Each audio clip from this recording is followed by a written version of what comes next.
Hi, my name is Selisa Washington, and I am going to share with you today my public health program presentation entitled Defeating Collegiate Homelessness. The mission of this program is to establish effective protocol regarding the identification, prevention, and elimination of homelessness and food insecurity on UDC's campus with the intention of supporting persistence and student academic goals. I have the presentation up so that you can follow along. I've also sent it to you by email if you want to put it up in PDF format. So the objective that I was working on during last semester for this project was by spring 2021, allocate emergency funds for temporary space to house full-time UDC students who become suddenly homeless during spring, summer, and fall semesters by surveying local student, community, and admin staff who provide host homes for free. That was a short-term objective. And also another short-term objective was to set up and promote Washington, D.C. community free food resource links for homeless and food insecure students on UDC's flagship campus through text social media network by spring 2021.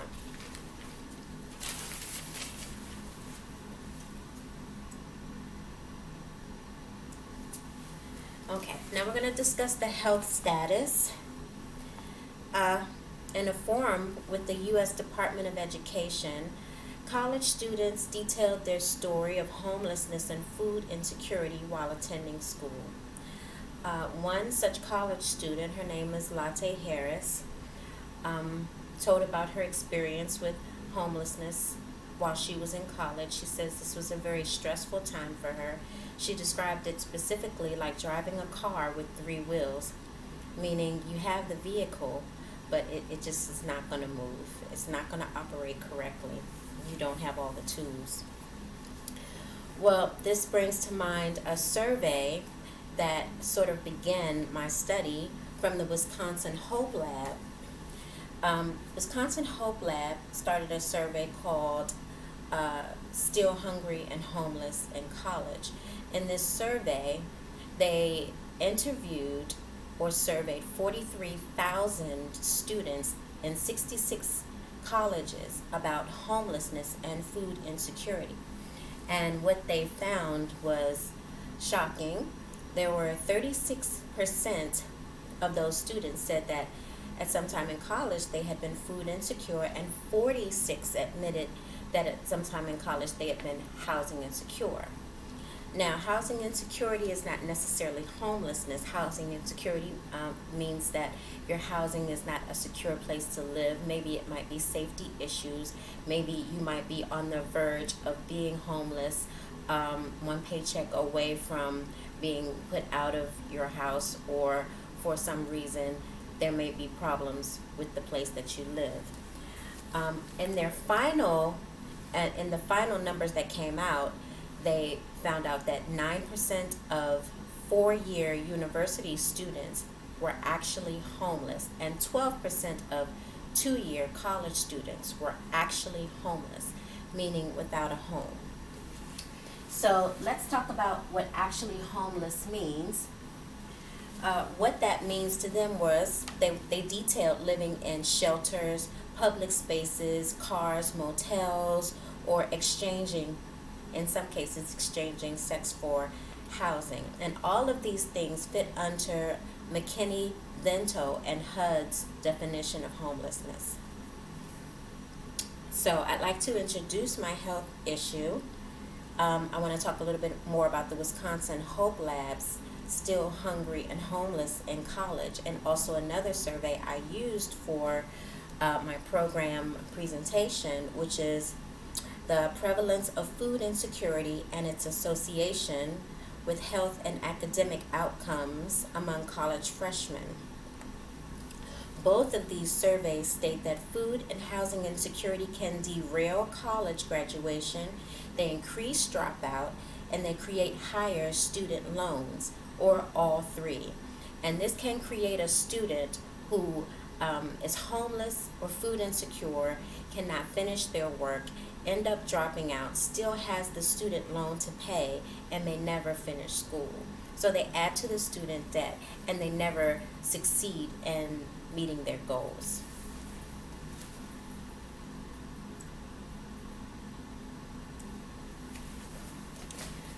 So, some insight from research indicates that colleges and universities, the reason that some of these things happen are that colleges and universities have no legal obligation to identify student homelessness.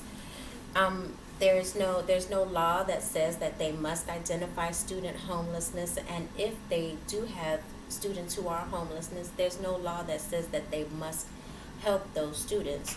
So therefore, support in colleges and universities in the United States can go lacking. In 2013, FAFSA processed 60,000 applications for homeless college students, and these college students were under the age of 21. So the possible reasons given for this housing instability was limited affordable housing, the rising cost of tuition, and for I have a chart that says that over the last 30 years, that tuition in private colleges, four-year private colleges, has doubled. And over the last 30 years, tuition in four-year public colleges, universities such as UDC, has sixtuples, meaning it's 6 times more than it was 30 years ago.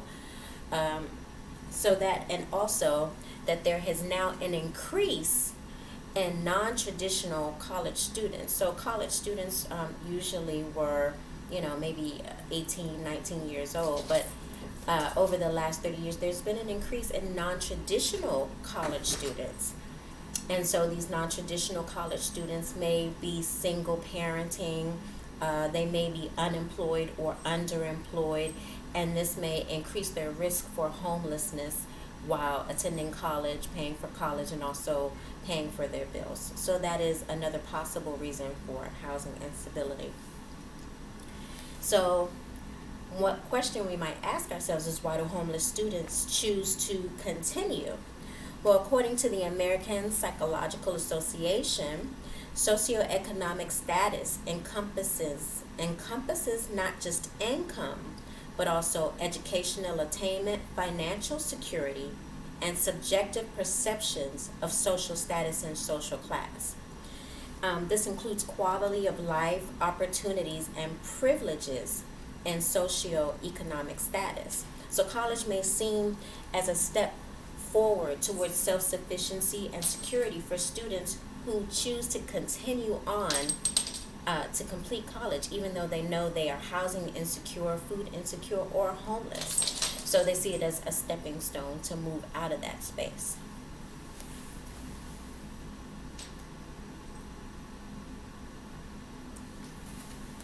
Okay.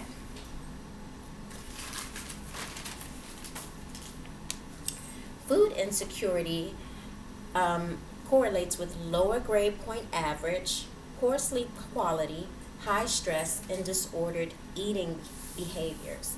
And I found out in the second study that I was talking about, the prevalence for food insecurity in the United States among college students, that students who reported receiving D's and F's in college, well, more than 50% of those students were found to be food insecure. And even more shocking, 55% of those students were found to be housing insecure. So that study tried to make a correlation between food insecurity, housing insecurity, and the lower grades that students were making.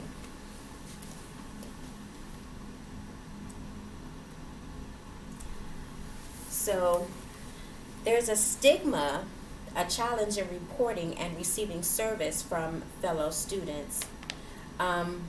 This means that even though that people are food insecure and homeless or housing insecure, they just don't want to report that because of the stigma that surrounds it. They don't want their fellow students to know. They don't want to receive services from their fellow students, and they believe that there will be a challenge because of that. So that's another thing that needs to be addressed, making people more comfortable with addressing that need so that you don't have so much dropout, and we can help persistence in our schools.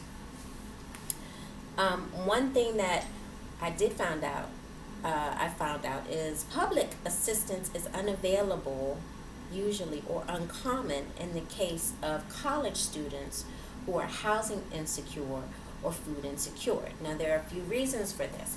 The first reason is there are work requirements. That's number one. Number two, there are requirements for the amount of hours which you can be in school. Number three is there are sometimes parental status issues. Whether you have a child or you don't have a child means that you may get food assistance or not. So those are all little requirement issues that stop college students from getting the help that they need, regular help that people who might not be in college could receive.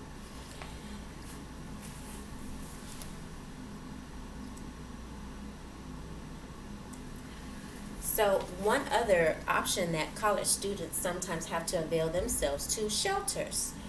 But shelters have issues of their own. They're not conducive to learning. They have increased safety issues.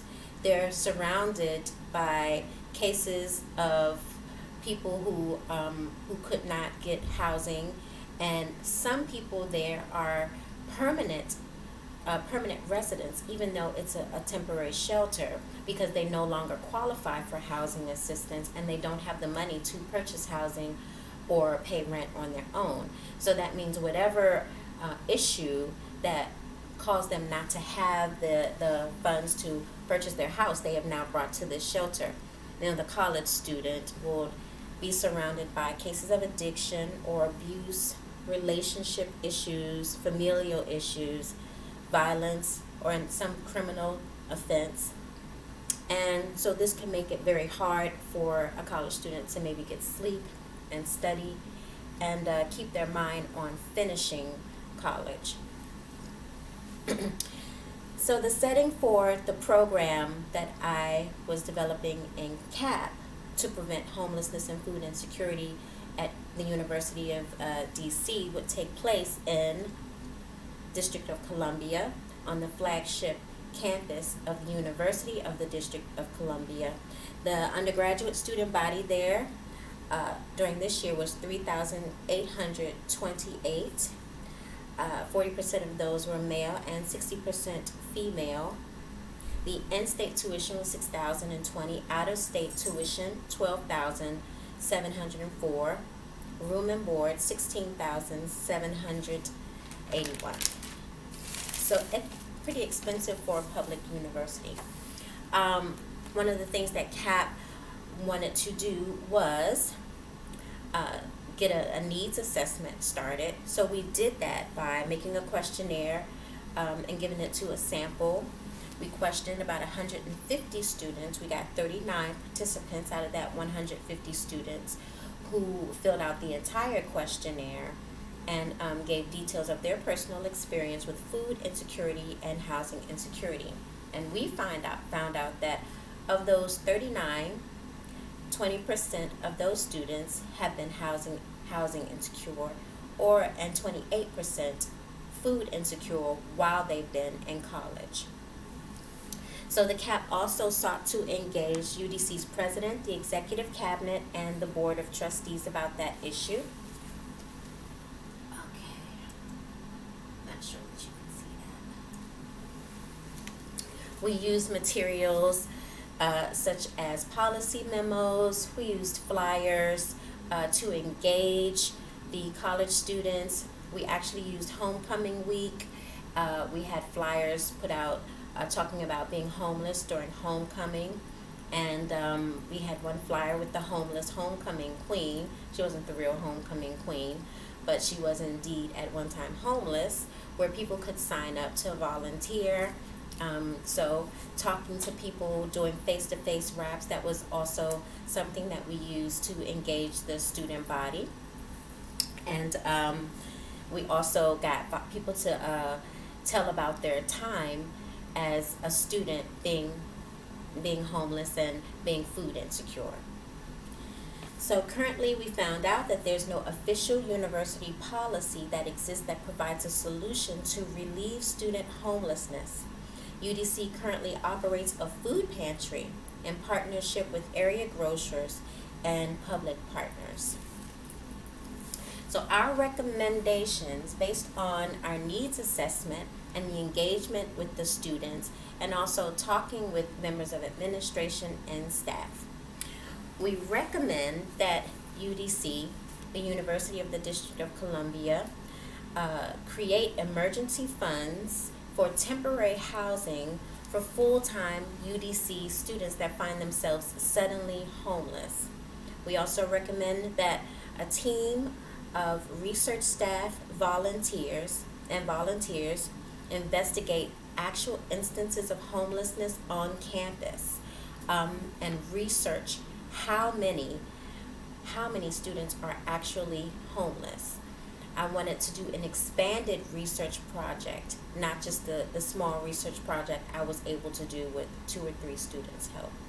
Also, recommendations were to draft an action plan that incorporates more daily meal options and food resources for homeless and food insecure students, to research standard and creative options being offered to eliminate homelessness and food insecurity in other U.S. colleges and universities, and to establish effective protocol regarding the identification, prevention, and elimination of homelessness and food insecurity on campus.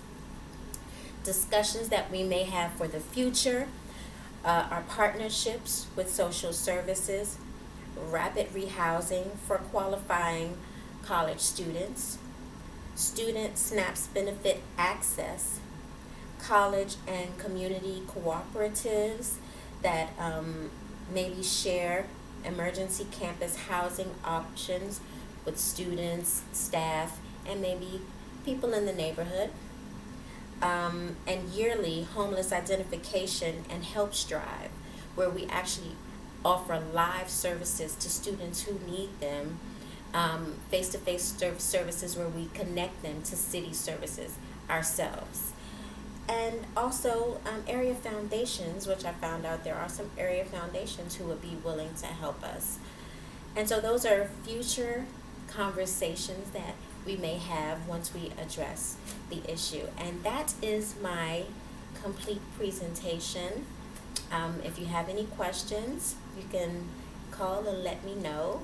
And it's been a pleasure talking to you and a pleasure working with you this year. Thank you.